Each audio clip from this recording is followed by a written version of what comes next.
আসসালামু আলাইকুম। আশা করি বন্ধুরা আপনারা ভালো আছেন, সুস্থ আছেন এবং নিরাপদে আছেন। আপনাদের সুস্থতা এবং কল্যাণ কামনা করে এই পর্বের আলোচনা শুরু করছি। বন্ধুরা, আমরা পড়ছি ইংলিশ লিটারেচারের 15 নম্বরের জন্য।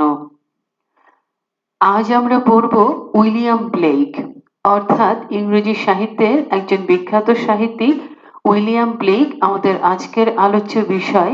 এই অংশ থেকে যে প্রশ্নগুলো বিসিএস পরীক্ষা এবং অন্যান্য সরকারি চাকরির পরীক্ষায় এসেছে সেই প্রশ্নগুলো নিয়ে আমরা আমাদের আজকের পর্বটিকে সাজিয়েছি। বন্ধুরা, তাহলে সরাসরি আমরা আমাদের আলোচনায় চলে যাই। প্রথম প্রশ্ন, Who of the following was both poet and painter?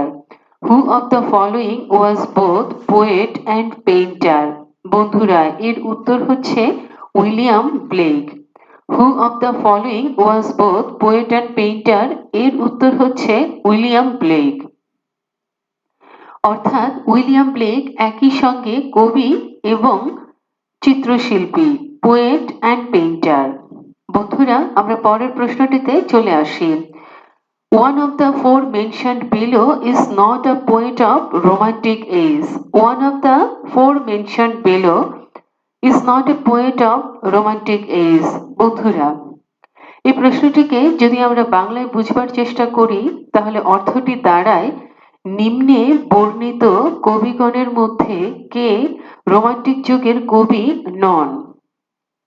নিম্নে বর্ণিত কবিগণের মধ্যে কে রোমান্টিক যুগের কবি নন? বন্ধুরা, এর উত্তর হচ্ছে উইলিয়াম ব্লেক।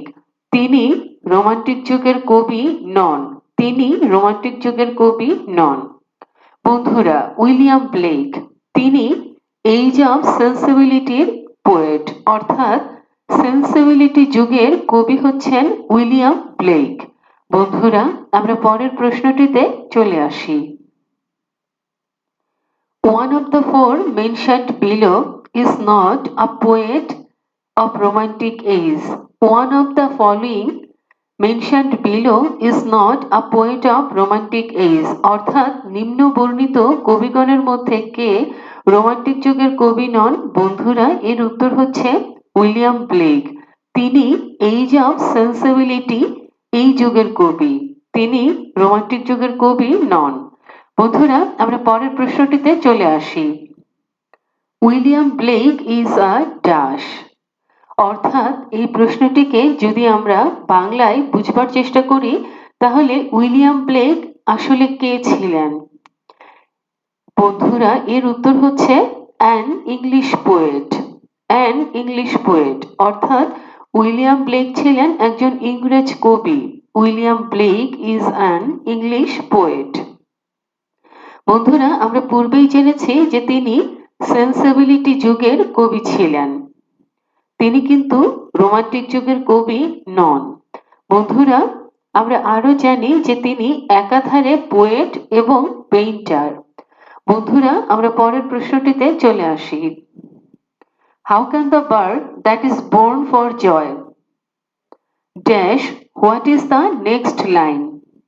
বন্ধুরা, এই প্রশ্নটিকে যদি আমরা বাংলায় অর্থ করবার চেষ্টা করি, বোঝার চেষ্টা করি, তাহলে অর্থটি দাঁড়ায় এমন যে যে পাখিটি জন্মেছে আনন্দের জন্য, এই লাইনটির পরের লাইনটি কি হবে? বন্ধুরা, এর উত্তর হচ্ছে sit in a cage and sing.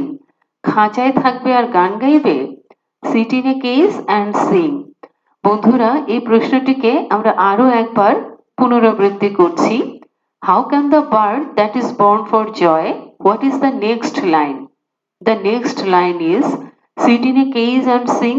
অর্থাৎ যে পাখিটি জন্মেছেই আনন্দের জন্য সে কি খাঁচায় থাকবে এবং গান গাইবে? এর মানে হলো পাখি মুক্ত আকাশে উড়ে বেড়াবে মনের আনন্দে, তবেই পাখি গান গাইবে। পাখিকে যদি খাঁচায় বন্দি করে রাখা হয় সেই পাখি কি গান গাইতে পারে? সেই পাখি গান গাইতে পারে না। বন্ধুরা, এই বিখ্যাত চরণগুলো, এই বিখ্যাত পংক্তিগুলো দ্য স্কুল বয় কবিতার পংক্তি। উইলিয়াম ব্লেক রচিত বিখ্যাত কবিতা the school boy the school boy এই কবিতার চরণগুলো হচ্ছে how can the bird that is born for joy sit in a cage and sing. বন্ধুরা আমরা পরের প্রশ্নটিতে চলে আসি। The poem the school boy is written by whom. বন্ধুরা এই প্রশ্নটিকে যদি আমরা বাংলায় বুঝবার চেষ্টা করি তাহলে অর্থটি কেমন দাঁড়ায়? দ্য স্কুল বয় এই কবিতাটি কে লিখেছেন? দ্য স্কুল বয় এই কবিতাটি কে লিখেছেন? বন্ধুরা এর উত্তর হচ্ছে উইলিয়াম ব্লেক। William Blake. বন্ধুরা আমরা পরের প্রশ্নটিতে চলে আসি।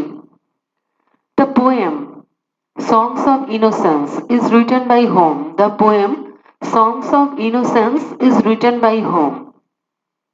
বন্ধুরা এই প্রশ্নটিকে যদি আমরা বাংলায় বুঝবার চেষ্টা করি তাহলে অর্থটি দাঁড়ায় সংস অফ ইনোসেন্স এই কবিতাটি কে লিখেছেন? বন্ধুরা এর উত্তর হচ্ছে উইলিয়াম ব্লেক। তার রচিত একটি বিখ্যাত কবিতা সংস অফ ইনোসেন্স। বন্ধুরা আমরা পরের প্রশ্নটিতে চলে আসি। The poem Songs of Experience is written by whom? The poem Songs of Experience is written by whom? এই প্রশ্নটিকে যদি আমরা বাংলায় বুঝবার চেষ্টা করি তাহলে অর্থটি কি দাঁড়ায়? বন্ধুরা অর্থটি দাঁড়ায় যে সংস অফ ইনোসেন্স এটি একটি কবিতা আমরা আগে পড়ে এসেছি। এখনকার যে প্রশ্নটি আলোচ্য প্রশ্নটি এই কবিতাটির নাম হচ্ছে সংস অফ এক্সপেরিয়েন্স। এই কবিতাটি কে লিখেছেন? সংস অফ এক্সপেরিয়েন্স এই কবিতাটি কে লিখেছেন? বন্ধুরা এর উত্তর হচ্ছে উইলিয়াম ব্লেক। তার রচিত একটি বিখ্যাত কবিতা সংস অফ এক্সপেরিয়েন্স। তার রচিত আরেকটি বিখ্যাত কবিতা সংস অফ ইনোসেন্স। বন্ধুরা উইলিয়াম ব্লেকের কবিতাগুলো কিন্তু একটু বোঝা যাচ্ছে। Songs of innocence, songs of experience কবিতাগুলোর নামের মধ্যে সাদৃশ্য আছে, মিল আছে। বন্ধুরা আমরা পরের প্রশ্নটিতে চলে আসি। Milton a poem is written by whom? Milton a poem is written by whom? বন্ধুরা এই প্রশ্নটিকে যদি আমরা বাংলায় বুঝবার চেষ্টা করি তাহলে অর্থটি দাঁড়ায় মিল্টন আ পোয়েম এই কবিতাটি কে লিখেছেন? বন্ধুরা এর উত্তর হচ্ছে উইলিয়াম ব্লেক। তার রচিত একটি উল্লেখযোগ্য কবিতা Milton a poem. Milton a poem. বন্ধুরা আমরা পরের প্রশ্নটিতে চলে আসি। The book marriage of hell and heaven. The book marriage of hell and heaven is written by whom? অর্থাৎ এই যে গ্রন্থটি marriage of hell and heaven এই গ্রন্থটি কে লিখেছেন? বন্ধুরা গ্রন্থটির নাম আরো একবার উল্লেখ করছি, marriage of hell and heaven. এই গ্রন্থটি কে লিখেছেন? বন্ধুরা এর উত্তর হচ্ছে উইলিয়াম ব্লেক। তার রচিত একটি বিখ্যাত গ্রন্থ marriage of hell and heaven. Marriage of hell and heaven গ্রন্থটির নামটিকে যদি বাংলায় আমরা অর্থ করবার চেষ্টা করি তাহলে কেমন দাঁড়ায়? বন্ধুরা আশা করি আপনাদের বোঝা যাচ্ছে বা আপনারা বুঝতে পারছেন যে marriage of hell and heaven, hell মানে তো নরক আর হ্যাভেন মানে তো স্বর্গ বা জান্নাত জাহান্নাম। Marriage of hell and heaven মানে হচ্ছে স্বর্গ নরকের বিয়ে, marriage of hell and heaven অথবা জান্নাত জাহান্নামের বিয়ে। বন্ধুরা এই বিখ্যাত গ্রন্থটি লিখেছেন উইলিয়াম ব্লেক। বন্ধুরা আমরা পরের প্রশ্নটিতে চলে আসি। It is easier to forgive an enemy than to forgive a friend. It is easier to forgive an enemy than to forgive a friend. বন্ধুরা প্রশ্নটি হচ্ছে whose quotation is this? অর্থাৎ প্রশ্নটিকে যদি আমরা বাংলায় বুঝবার চেষ্টা করি তাহলে অর্থটি দাঁড়ায় যে এই উক্তিটি কে করেছেন? এই উক্তিটি কে করেছেন? বন্ধুরা প্রথমেই আমরা এই কোটেশনটি বাংলায় বুঝবার চেষ্টা করি। প্রশ্নটিতে বলা হচ্ছে it is easier to forgive an enemy than to forgive a friend. অর্থাৎ একজন শত্রুকে ক্ষমা করা সহজ একজন বন্ধুকে ক্ষমা করার চেয়ে। এই উক্তিটি কে করেছেন? বন্ধুরা, এর উত্তর হচ্ছে উইলিয়াম ব্লেক। উইলিয়াম ব্লেকের একটি বিখ্যাত উক্তি হচ্ছে, একজন শত্রুকে ক্ষমা করা সহজ একজন বন্ধুকে ক্ষমা করার চেয়ে। অর্থাৎ একজন শত্রু যখন আঘাত করে, একজন শত্রু যখন বিশ্বাসঘাতকতা করে, তখন তাকে ক্ষমা করা যায়। একজন শত্রু যখন অনিষ্ট করে, তাকে ক্ষমা করাটা সহজ, কারণ সে শত্রু। কিন্তু বন্ধু যখন এই কাজটি করে, অনিষ্ট করে, বিশ্বাসঘাতকতা করে, ক্ষতি করে, তখন তাকে ক্ষমা করাটা অনেক কঠিন হয়ে যায়। তো বন্ধুরা, প্রশ্নটিকে আমরা আরো একবার উল্লেখ করছি। It is easier to forgive an enemy than to forgive a friend. Whose quotation is this? The answer is William Blake. বন্ধুরা, আমরা পরের প্রশ্নটিতে চলে আসি। The road of access leads to the palace of wisdom. The road of access leads to the palace of wisdom. This famous quotation is written by whom? বন্ধুরা, এই প্রশ্নটিকে আমরা বাংলায় বুঝবার চেষ্টা করি। প্রশ্নটিতে বলা হয়েছে একটি উক্তি, অর্থাৎ একটি কোটেশন, অর্থাৎ একটি ফেমাস কোটেশন, বিখ্যাত উক্তি। উক্তিটি কে করেছেন? বন্ধুরা, উক্তিটি কে করেছেন এই প্রশ্নের উত্তর খুঁজবার আগে আমরা এই কোটেশনটি একটু বাংলায় বুঝবার চেষ্টা করি। আমরা যদি এই কোটেশনটিকে বাংলায় বোঝার চেষ্টা করি, তাহলে বিষয়টি এমন দাঁড়ায় যে পথের অতিরিক্ত অংশই আমাদেরকে জ্ঞানের প্রাসাদে নিয়ে যায়। অর্থাৎ আমরা আমাদের দৈনন্দিন জীবনে প্রয়োজনের খাতিরে যে জ্ঞানটুকু অর্জন করি, এটি আসলে যথেষ্ট নয়। যখন এর থেকে বাড়তি কিছু বোঝার চেষ্টা করি, বাড়তি কিছু অনুসন্ধান করি, বাড়তি কিছুর সন্ধান করি, তখনই কিন্তু আমরা জ্ঞানের মহাসমুদ্রে প্রবেশ করি। অর্থাৎ কোনো কিছুই যথেষ্ট নয়। আমরা জানি না কতটুকু যথেষ্ট, আর যথেষ্টর থেকেও বেশি যথেষ্ট আছে, মোর দ্যান এনাফ। আমরা জানি না কতটুকু আমাদের জন্য এনাফ, কাজে আমরা এটা আরো জানি না কতটুকু আমাদের জন্য মোর দ্যান এনাফ। তো বন্ধুরা, আমরা কোটেশনটি আরো একবার পড়ছি, অর্থাৎ প্রশ্নটির পুনরাবৃত্তি করছি। The road of access leads to the palace of wisdom. This famous quotation is written by whom? বন্ধুরা, এর উত্তর হচ্ছে উইলিয়াম ব্লেক। তার রচিত একটি বিখ্যাত উক্তি, তার একটি বিখ্যাত উক্তি, a famous quotation of William Blake. বন্ধুরা, আমরা পরের প্রশ্নটিতে চলে আসি। All pray in their distress. All pray in their distress.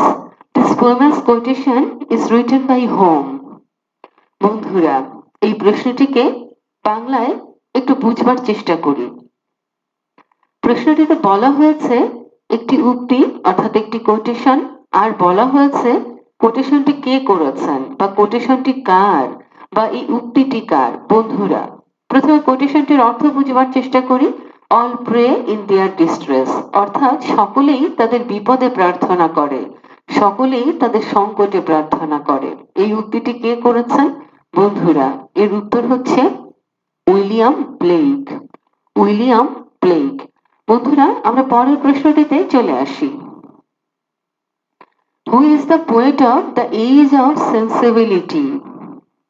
Who is the poet of the age of sensibility? বন্ধুরা, এই প্রশ্নটিকে যদি বাংলায় বুঝবার চেষ্টা করি, তাহলে অর্থটি দাঁড়ায় যে সেন্সিবিলিটি যুগের কবি কে ছিলেন। বন্ধুরা, এর উত্তর হচ্ছে উইলিয়াম ব্লেক। তিনি হচ্ছেন সেন্সিবিলিটি যুগের কবি। বন্ধুরা, আমরা পরের প্রশ্নটিতে চলে আসি। All pray in their distress. Who said this? এই প্রশ্নটিকে যদি আমরা বাংলায় বুঝবার চেষ্টা করি, তাহলে অর্থটি দাঁড়ায় সকলেই তাদের সংকটে প্রার্থনা করেন, অথবা সকলেই তাদের বিপদে প্রার্থনা করেন। এই উক্তিটি কার বা কে বলেছেন? এর উত্তর হচ্ছে উইলিয়াম ব্লেক। বন্ধুরা, উইলিয়াম ব্লেক এই অংশ থেকে যে প্রশ্নগুলো আসে এবং এসেছে, সেই সবগুলো প্রশ্নই আমাদের আলোচনা করা হয়ে গেল, আমাদের জানা হয়ে গেল। বন্ধুরা, বরাবর আমরা যে কাজটি করে থাকি, সব শেষে সাহিত্য কর্মগুলো এক ঝলক দেখে নেওয়ার চেষ্টা করি। এবারও তার ব্যতিক্রম ঘটবে না। তো বন্ধুরা, চলুন এক ঝলক দেখে আসি উইলিয়াম ব্লেকের সাহিত্যকর্ম। বন্ধুরা, তার বিখ্যাত গ্রন্থ marriage of hell and heaven, marriage of hell and heaven অর্থাৎ স্বর্গ নরকের বিয়ে, আমরা নিজেদের বোঝার প্রয়োজনে একটি অর্থ করে নিচ্ছি।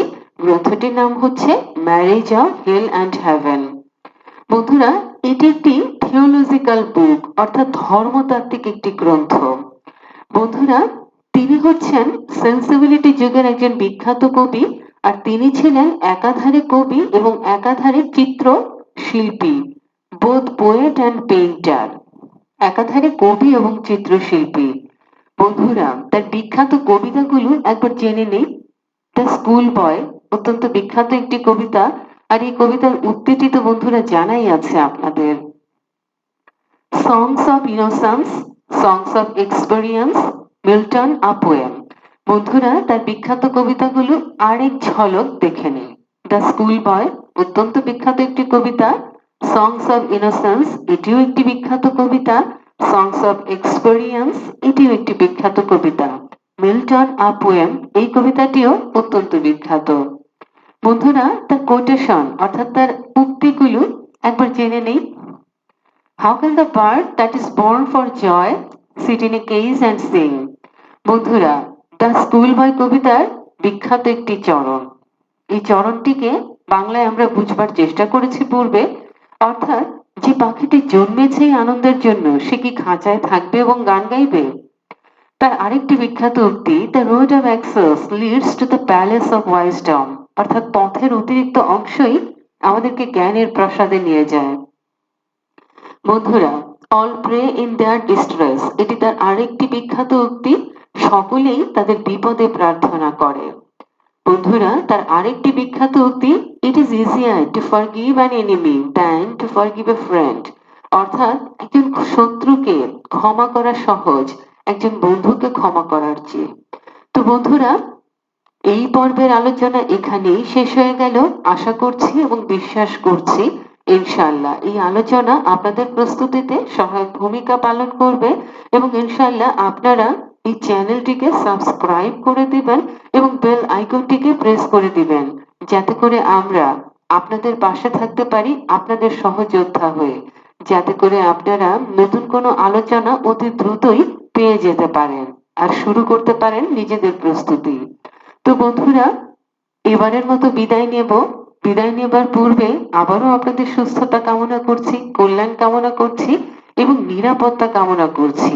আর আমাদের যেটি ঐকান্তিক চাওয়া, আমরা আল্লাহ সুবহানাহু ওয়া তাআলার কাছে দোয়া করি যাতে আপনারা আপনাদের কাঙ্ক্ষিত সফলতার দেখা পান, আপনারা সফলতা অর্জন করুন, তবেই তো আমাদের এই অক্লান্তকর পরিশ্রম সার্থকতা লাভ করবে, তাই না বন্ধুরা? তাহলে ভালো থাকুন, সুস্থ থাকুন। আসসালামু আলাইকুম, আল্লাহ হাফিজ।